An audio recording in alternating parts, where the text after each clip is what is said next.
पुढची बातमी राजकीय बातमी आहे। राज्याच्या विधानसभा निवडणुकीत महायुतीला प्रचंड मोठं बहुमत मिळालं। या निवडणुकीच्या निकालानंतर राज्यात भाजपच्या नेतृत्वातील महायुतीचा आत्मविश्वास कमालीचा दुणावलाय, तर महाविकास आघाडीला मात्र पराभवाचा मोठा धक्का बसला। राज्यामध्ये आता भाजप महाविकास आघाडीला आणखी एक धक्का देण्याच्या तयारीत आहे। हा धक्का कोणता जाणून घेऊया पुढच्या रिपोर्टमधनं। राज्यात पुन्हा एकदा ऑपरेशन लोटस, भाजप मोठी खेळी खेळणार, महाविकास आघाडीचे खासदार महायुतीच्या संपर्कात। राज्यात नव्या मंत्रिमंडळाच्या स्थापनेआधी चर्चा रंगली आहे ती ऑपरेशन लोटसची। लोकसभेत महाविकास आघाडीला मोठं यश मिळालं, महाविकास आघाडीचे 30 खासदार विजयी झाले। पण नुकत्याच पार पडलेल्या विधानसभेच्या निवडणुकीत आघाडीला जबरदस्त फटका बसला। तीनही पक्षांचे मिळून केवळ 49 आमदार निवडून आले। विधानसभेतल्या दारुण पराभवानंतर महाविकास आघाडीचे काही खासदार भाजपच्या संपर्कात असल्याची चर्चा रंगू लागली आहे। प्रदेशाध्यक्ष चंद्रशेखर बावनकुळेंनीच याचे थेट संकेत दिले। महाविकास आघाडीचं अपयश काय आहे की त्यांचे निवडून आलेले प्रतिनिधी त्यांना सांभाळता येत नाही, त्यांचे निवडून आलेले प्रतिनिधी अस्वस्थ आहेत।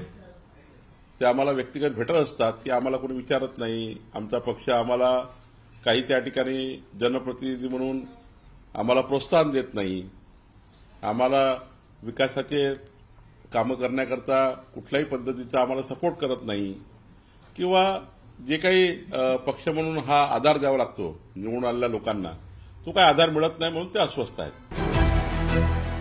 ऑपरेशन लोटसच्या चर्चांचं महाविकास आघाडीनं मात्र खंडन केलंय। वारंवार ऑपरेशन लोटस राबवून भाजपला देशात हुकुमशाही आणायची असल्याची टीका विजय वडेट्टीवारांनी केली आहे। ऑपरेशन लोटस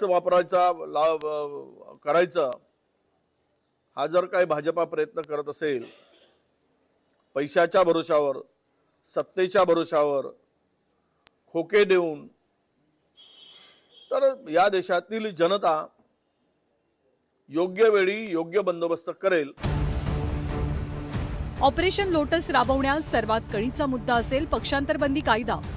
या कायद्यानुसार प्रत्येक पक्षाचे 1/3 खासदार बाहेर पडले तरच त्यांच्यावर निलंबनाची कारवाई टळेल। सध्याच्या घडीला काँग्रेस पक्षाकडे 13, ठाकरेंच्या शिवसेनेकडे 9, तर शरद पवारांच्या राष्ट्रवादीकडे 8 खासदारांचं संख्याबळ आहे। त्यामुळे राज्यात ऑपरेशन लोटस यशस्वी करण्यासाठी पवारांच्या गोटातनं किमान 5, ठाकरेंचे किमान 6 आणि काँग्रेसचे किमान 9 आमदार भाजपला आपल्या बाजूने वळवावे लागतील। बघा, भारतीय जनता पक्ष अशी कोणती ऑपरेशन करू शकतं? त्यांच्याकडे पैसे आहेत, त्यांच्याकडे यंत्रणा आहेत, दहशत निर्माण करून अशा प्रकारे माणसं पूर्ण यापूर्वी फोडलेले आहेत। एकनाथ शिंदेसारखे किंवा अजित पवारांसारखे लोक का गेले पळून? भीतीपोटीच गेले ना। ते का ऑपरेशन लोटस होतो का? छे, ते ऑपरेशन डर होतं।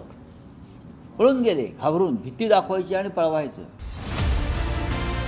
भाजपनं आजवर देशातल्या काही महत्त्वाच्या राज्यांमध्ये ऑपरेशन लोटस राबवलं, ज्यात मध्य प्रदेश आणि कर्नाटक या 2 प्रमुख राज्यांचा समावेश आहे। गेल्या 5 वर्षात महाराष्ट्रानं शिवसेना आणि राष्ट्रवादी या 2 पक्षांमधली फूट पाहिली आहे। आता ऑपरेशन लोटसच्या चर्चांमुळे महाविकास आघाडीतली धाकधूक वाढल्याचं बोललं जात आहे। त्यामुळे आगामी काळातल्या राजकीय गणितांची सर्वांनाच उत्सुकता असेल। Bureau report, news 18 Lokmat.